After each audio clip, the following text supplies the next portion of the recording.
Hello, my name is Leticia and I'm your friend from Brazil.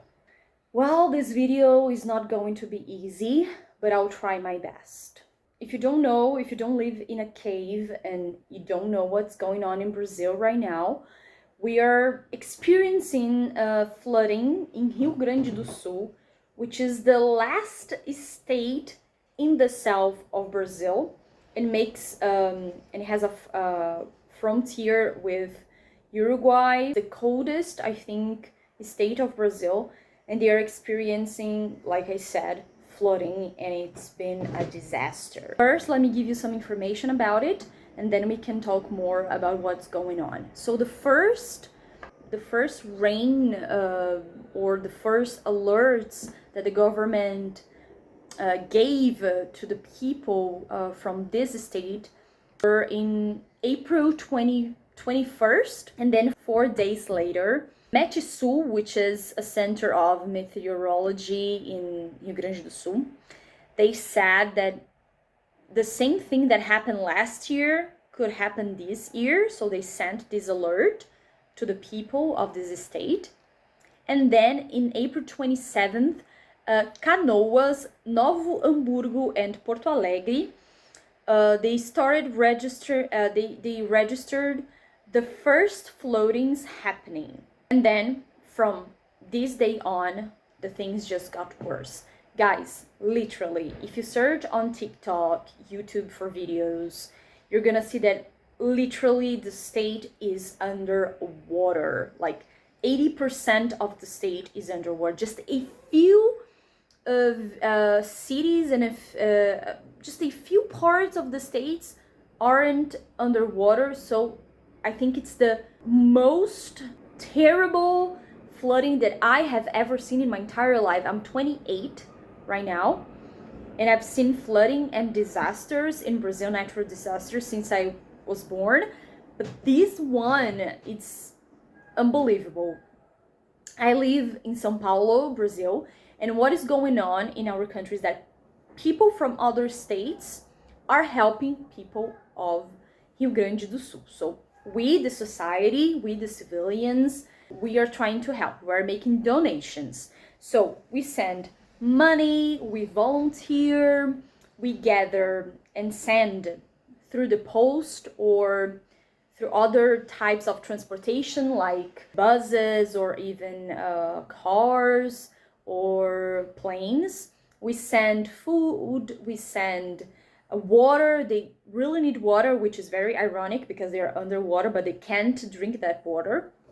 The houses are underwater, literally. So it's, even if you have water in your house, you're not going to be able to get it. So we are sending water.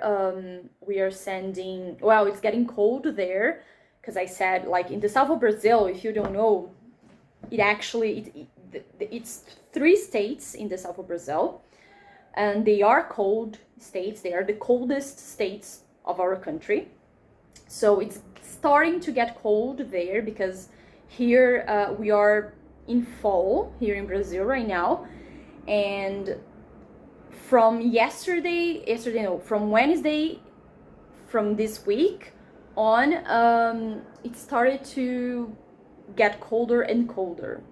So the people also need, for example, winter clothes like jackets, gloves, boots, this type of things, scarves, and so on. So we the civilians, we're trying to do this. We're trying to donate things. I didn't donate money because, well, I don't make much money. So for me, it's hard to give money to somebody, but I'm trying to help sending them clothes. So yesterday, me and my mom, we separated some clothes and then we donated in the post. And what is the government doing? That's the point, because it was for the scientists, the people that study climate change, for the people that work in organizations that help the environment. People knew that this would happen again, and nobody did anything. So this is what we are upset about with the government, because they didn't have a plan.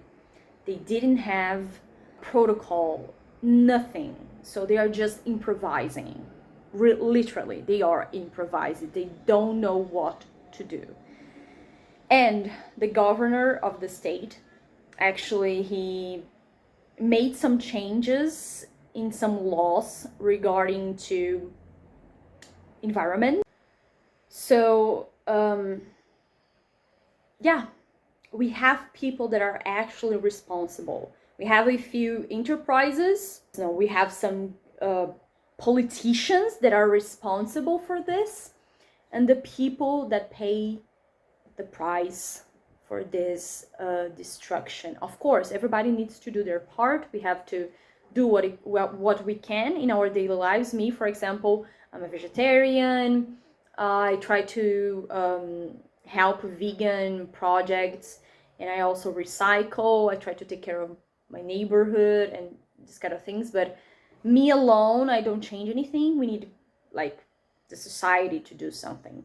So people from Rio Grande do Sul, they are struggling, they are suffering, and the last days have been really hard to get on Instagram or anything, because every time we see a video that is really sad, and we feel powerless because, well, like I said, we can donate, we can try to help, but the river and the water is like not going down, you know. So we don't know when this is going to end and when this is going to stop. And it doesn't stop raining. Here in São Paulo, it's like freaking hot for this time of the year. And there is this huge mass of hot air that is blocking the cold and the rain from the south to come up here. So here in São Paulo, which is very ironic as well, it's like super hot for this time of the year. Look, I'm wearing a tank top, and it's May. We are in the middle of the May almost, and in São Paulo, in this time of the year, it's already cold. Of course, cold for a tropical country.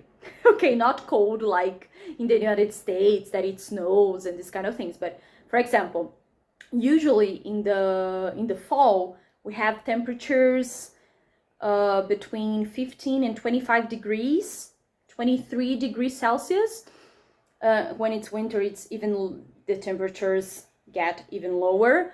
But we don't see the cold weather. We don't see the clouds, the cloudy days, the drizzling that we usually see here in this time of the year. We just see hot weather, clear sky, and that's it. While the people from the south are suffering with rain and cold. So it's hard. It's really hard. If you know any Brazilian, if you're watching this video and you know any Brazilian, you can try to help. So you can ask for this friend how you can help. If you can send clothes, if you can send any other type of help.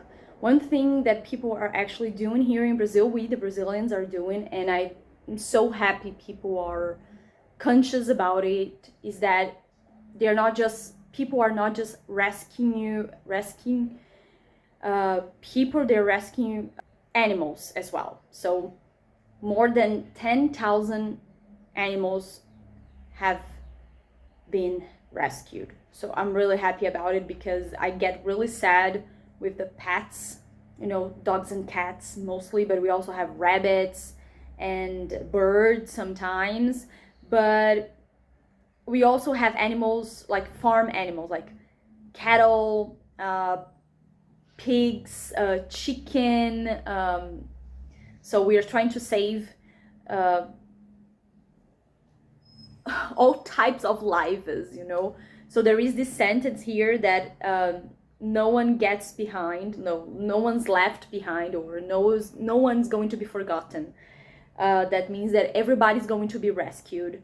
It doesn't matter if it's a person or if it's if it's an animal. Yeah, so my goal with this video is like to inform you, of course, because I am a Brazilian, so I'm living this tragedy as well. But at the same time is to ask you guys for help if you have any Brazilian friend, and yeah, contact him, ask him how you can help, because any help is welcome, and it doesn't matter if you can help with money, food, or it doesn't matter, really, it doesn't matter. Yeah, so this is it. Thank you all. See you guys.